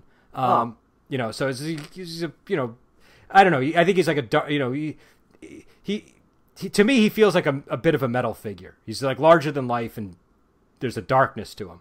I'm gonna have to go listen to some of his stuff now. Now keep in mind, it's not gonna sound dark. You gotta meet him halfway. Do you know what I mean? He's a folk singer. I listen to folk stuff. I don't have a problem listening to folk music. I would recommend listening to Pleasures of the Harbor and Rehearsals for Retirement. Those are the 2 albums that I'd strongly recommend. And because the other stuff's much more political and definitely more folky. But once he starts getting into this sort of like more mature style of songwriting that he got into later, I think it gets very interesting. It's dated though. Like Pleasures of the Harbor, you wouldn't hear an album that sounds like that today. It just wouldn't. You wouldn't have that kind of. Yeah. But yeah, I have a lot of references to him. But again, nobody finds him. I have Doors references. Well, that was like my first real band that I really sort of explored. And they have a lot of lines that you can kind of pull into anything. You know what I mean? That is there's enough sort of odd phrases here and there that work in a gaming context. when I was in college, one of my degrees is in English, and I wrote a novella as my senior paper. You could write whatever you wanted to, and I wrote a novella, and every chapter header was a quote from something, and they were so, looking back, they're so effing cliched. When I was 21, 22, I thought I was being really, really clever, but there was, if I tried publishing that with those quotes on there now, I would just get laughed out of writing them. Now the quotes themselves were yeah, cliche? they're the kind of quotes that anybody quotes. You know, Sir Walter Scott's quote about what a tangled web we weave, right? Okay. There's nothing clever about putting that. But when you're 22, you think, oh, look how well read I am. I've got 50 different quotes across this book. I get you. And so I'm always careful with that stuff. When you say the Doors, I think to myself, I hope it's one of the more poetic lines. Yeah. So because Jim Morrison's got some bad lines too. No. Jim Morrison is all over the map. Yeah. And no, I was like, one of the ones that I used was The River Knows. There's a song called The River, or The River Knows, and it's kind of a weird song. It's not. I don't think it's very well known either. But I like the idea of the river knowing what went down in this town that the players are investigating. And so that right. And so there's a ghost. There's like a water ghost in the river. Do you know what I mean? Like that's right. So that's where that sort. It's that kind of thinking. That's a really difficult Easter egg to spot. I think. Yeah, I know. But I also had I had a crystal ship reference at one point. You know what I mean? I think I made a magic item that was like a literal crystal ship, which shouldn't have been difficult for people to figure out. Right. And with the Phil Oak stuff, there were a lot of lines that were like, he had a line about people taking, like, there's a song called No More Songs, and there's a line that goes something like, when all to my surprise they took away my eyes, and I thought that was like a really cool, like, just the imagery of somebody taking away your eyes, which, I mean, it's obviously not literal, but so I had a ghost that sucks out your eyes, and so sometimes just use it for like a source of inspiration for the details. Do you know what I mean? But yeah, I don't know. I think it's better if people aren't noticing it, because I think when people do notice it, then you run into the problem that you just had. Do you know what I mean? Which is, people will be like, "Oh, that's so cliche."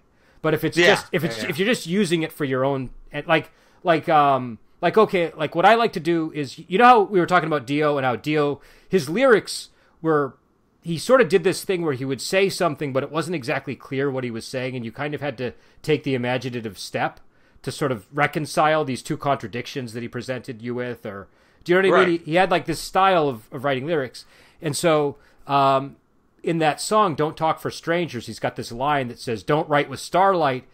I forget the exact phrasing, but like, don't write in starlight because it might become real, or something like that.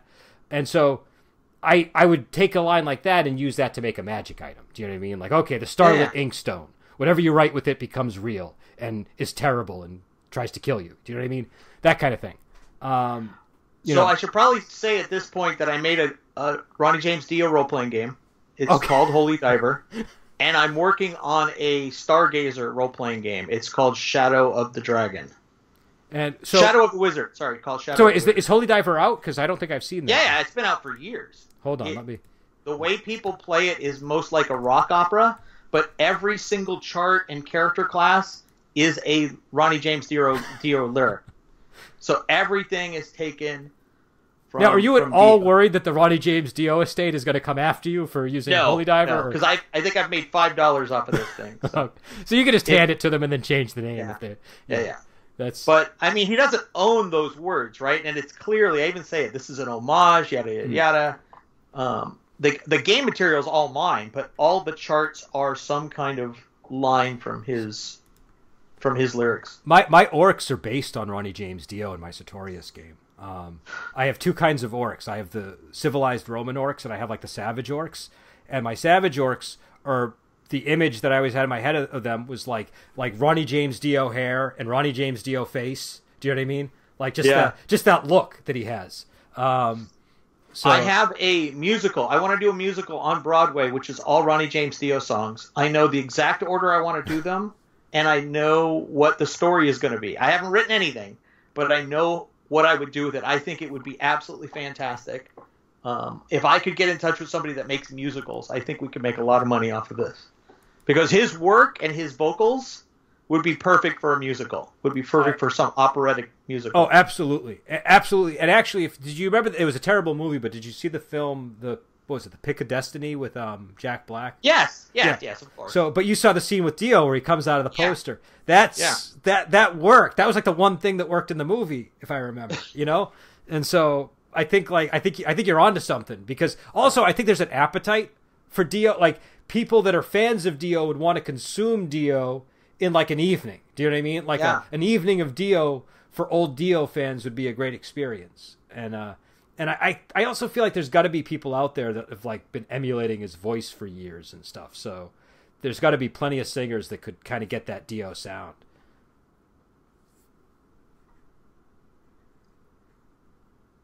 Are you? I'm looking at you searching, so I thought you were online. No, I'm here. I'm here. Can you hear me? I thought you were looking on the internet. That's why I stopped talking.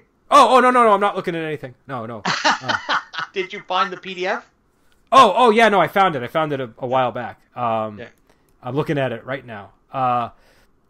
So when did this come out? It was 2015. Okay, yeah, so it has been a while.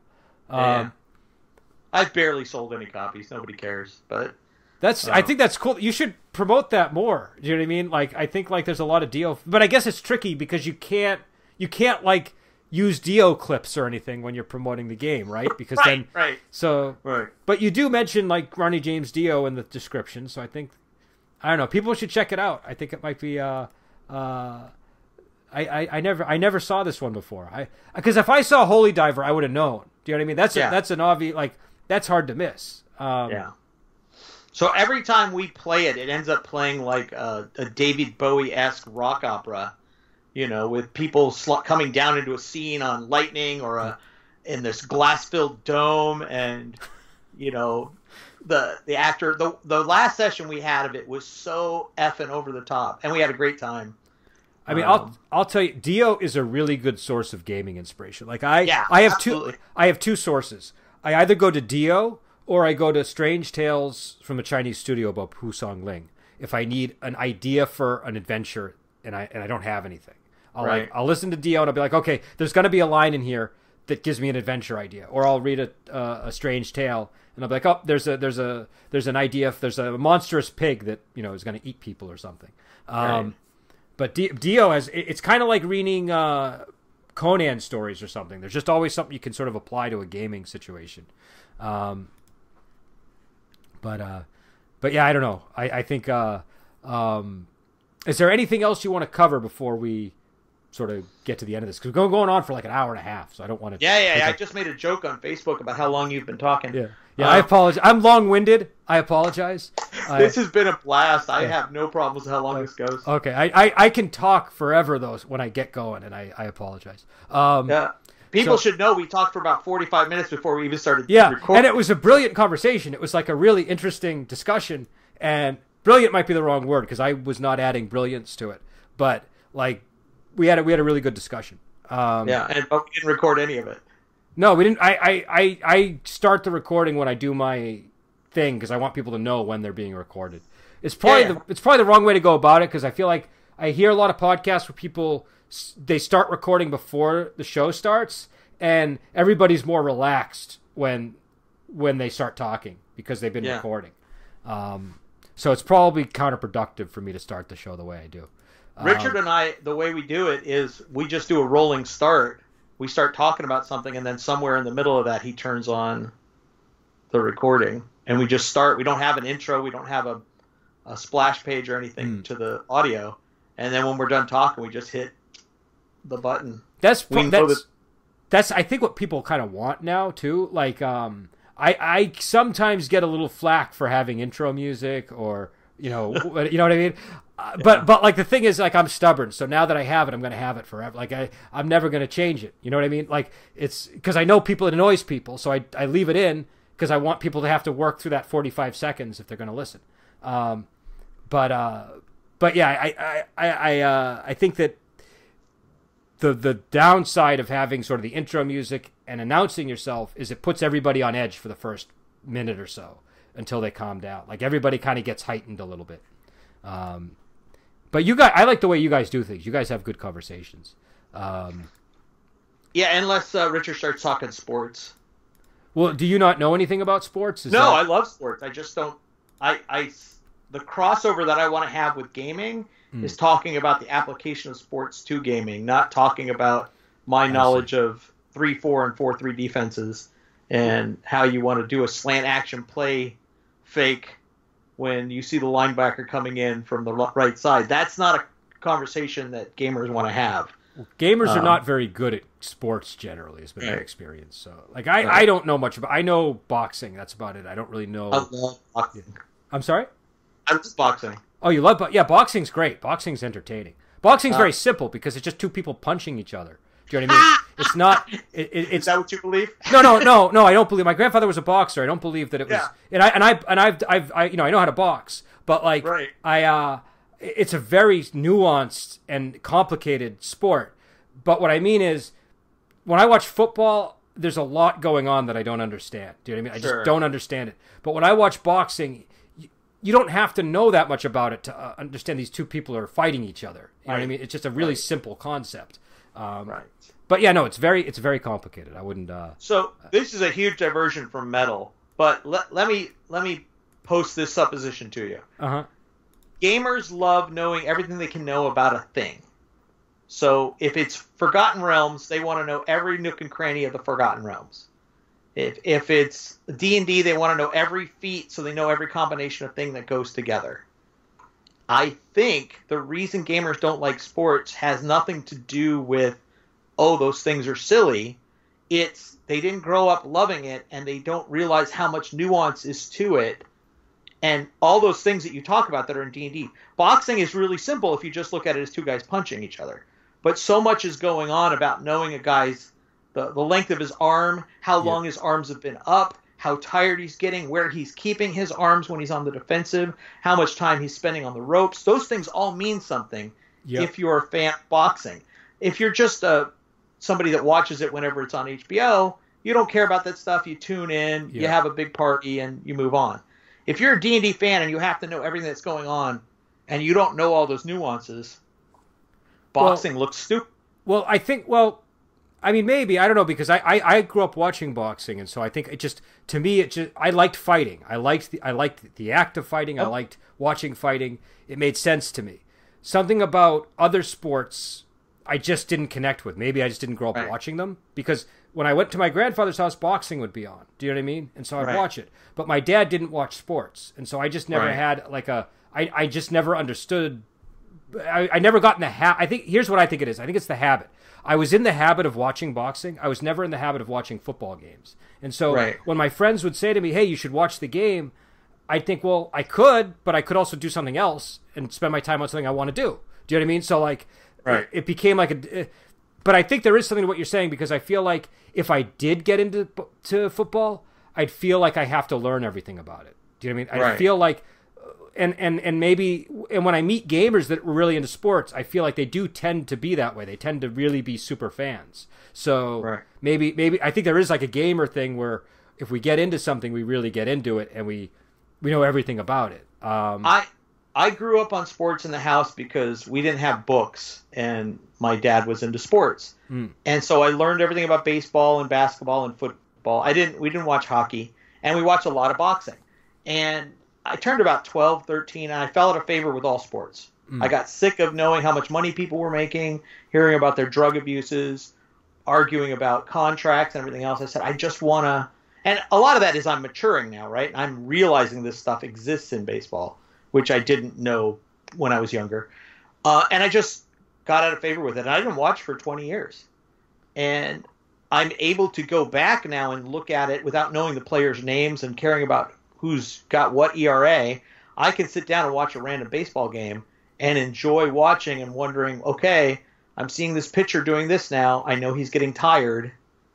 And there's something fascinating about that for me, because I'm watching a different part of the game than other people are watching.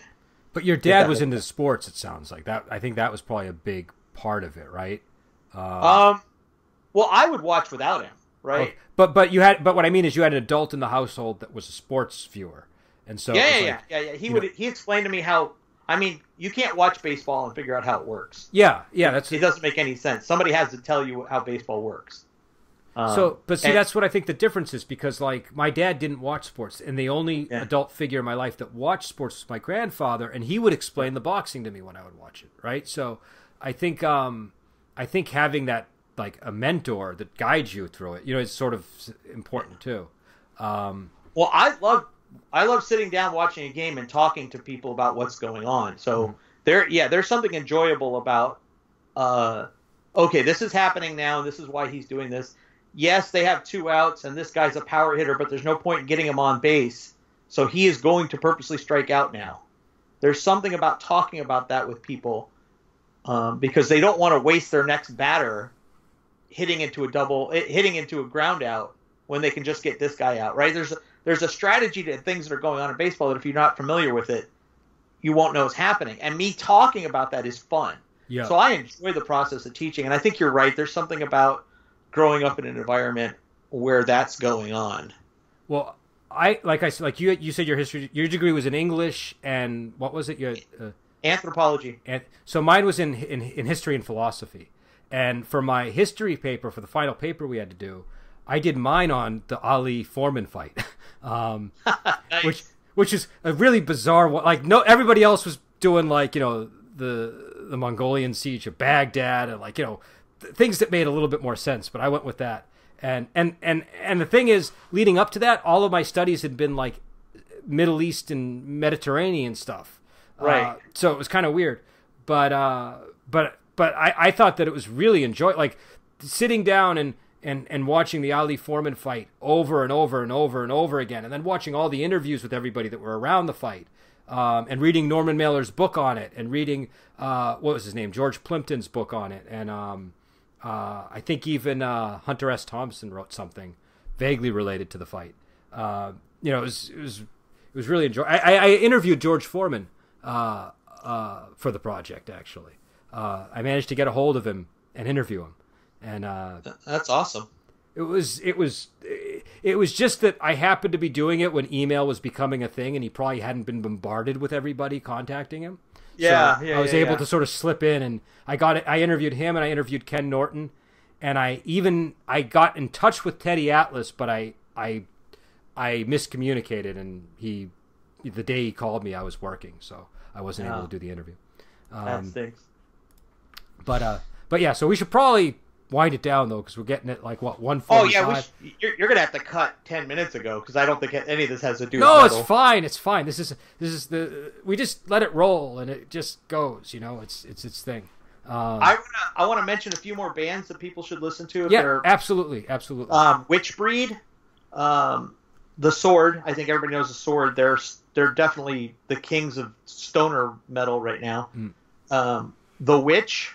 If you like doom metal, you'll like The Witch. They're old Black Sabbath sounding stoner doom metal.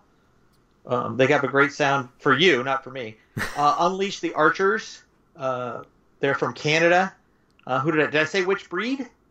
I think you did, but I don't remember. Okay, Witchbreed and The Witch, 2 different bands. The Sword. Unleash the Archers.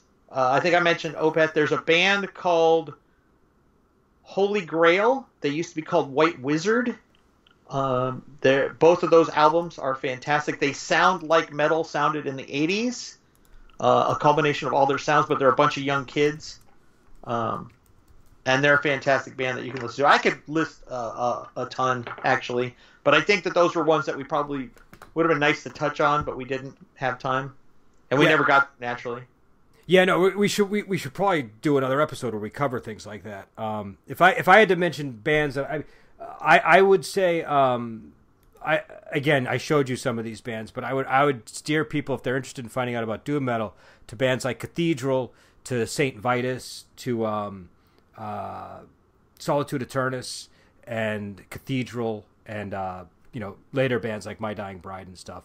But basically, it's I don't know. I feel like I come from a different generation of that stuff, so I don't know how, like, there's a whole new generation of doom metal stuff going on now.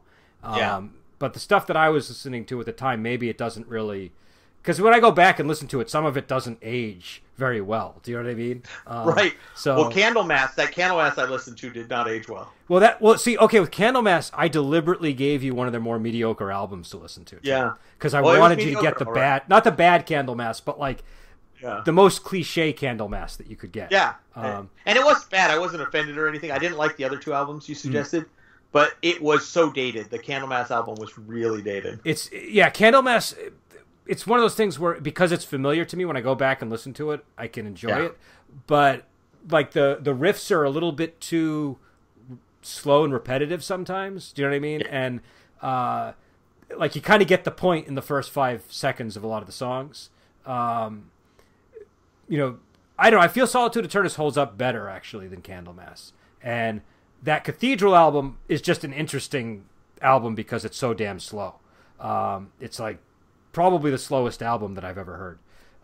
It was mud. It was definitely mud. It was mud, and it had like a had like a flute thing going on at the very opening of the. It was a very odd album.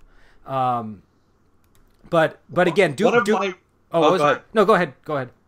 I was gonna say, one of my rules about metal is if the band has a stupid name, it's a pretty good indication that the band's going to be stupid. And so things like Aetherborn or Elder Kings or any bands with those kind of names, I'm not even going to try. I'm not even going to give you a listen. Okay, so you must not be into stuff like black metal and things like that, I would imagine. They're not really. I mean, if it's got any kind of guttural approach, I don't listen. We sidestepped that whole discussion, by the way. We probably should have we should resume that at some point. Well, sure, but my whole take is just going to be, I can't understand what he's saying.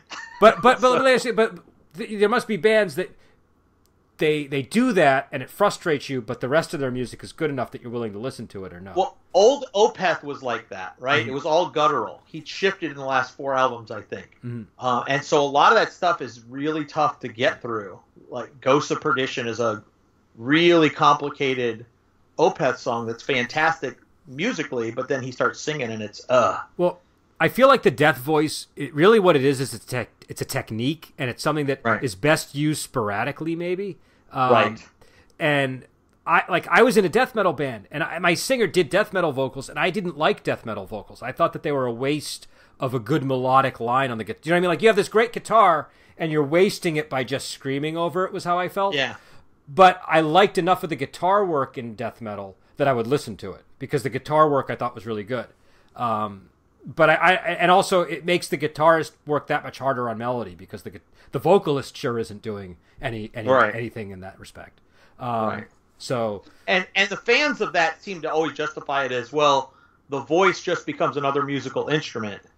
But that, if you just want to be an instrumental band, people like Russian Circles, right, are doing it so fucking well. I'd much rather listen to that than a band that's wasting one of their instruments doing the same thing I've heard 50 times that I didn't like it then.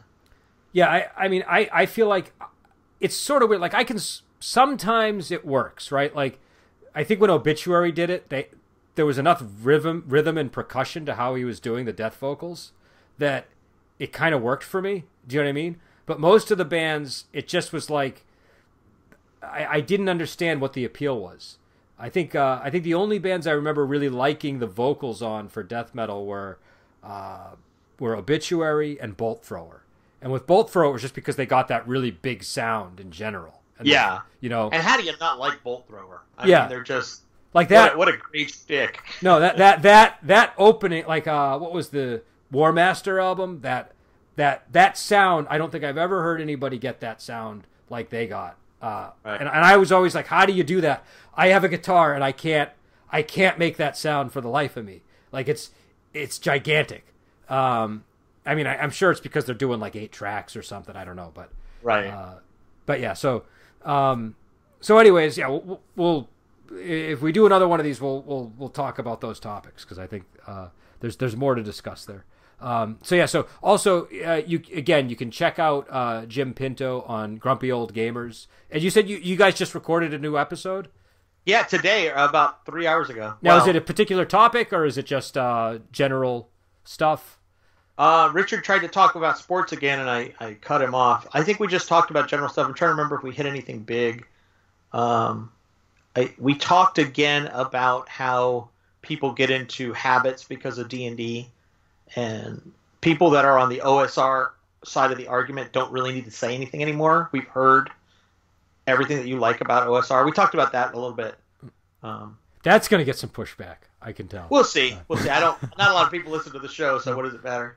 But there's enough OSR games out there that nobody's trying to take away your stuff. Well, there's actually the OSR is going in a slightly different direction now, though. I've noticed, or not a different direction. There's new, like, it's kind of like the death metal, doom metal thing we talked about. It's reaching a point where there's these different waves, and I feel like a new wave is hitting where people are getting a lot more experimental. But that's a whole other topic. Grim and Perilous thing, look at those Zweihander guys that do Grim and Perilous. That seems to be getting ground, and I don't know how crunchy it is. I've not seen it. I don't know, because the game it's based on wasn't one that I really played, so it's not something that I know a lot about. But I think stuff like that, because that's honestly kind of what I'm doing, like old school stuff that isn't D&D. Do you know what I mean? Like old school stuff that is more about aesthetic than like redoing the D&D mechanics again. But I'm also seeing a lot of OSR people that are dabbling in like more story game territory, for example. Right. Do you know what I mean? I'm seeing a lot of that, especially on Twitter. I don't know if it's going anywhere, but I just know I've seen, glimmers of it. Right. But yeah, no, they should definitely listen to you guys. What I'll say too is, Jim is very opinionated, so just hear him out. Hear everything he has to say. Don't hear the first 10 words that Jim has to say on a topic and form an opinion. Let him give his whole series of thoughts on it. And you can disagree with him. Sometimes I disagree with him, but I find that he's super entertaining the way he delivers his points. And so it doesn't matter that I'm an OSR person. I probably have disagreements with you on OSR stuff, but I actually like hearing your criticisms. Do you know what I mean?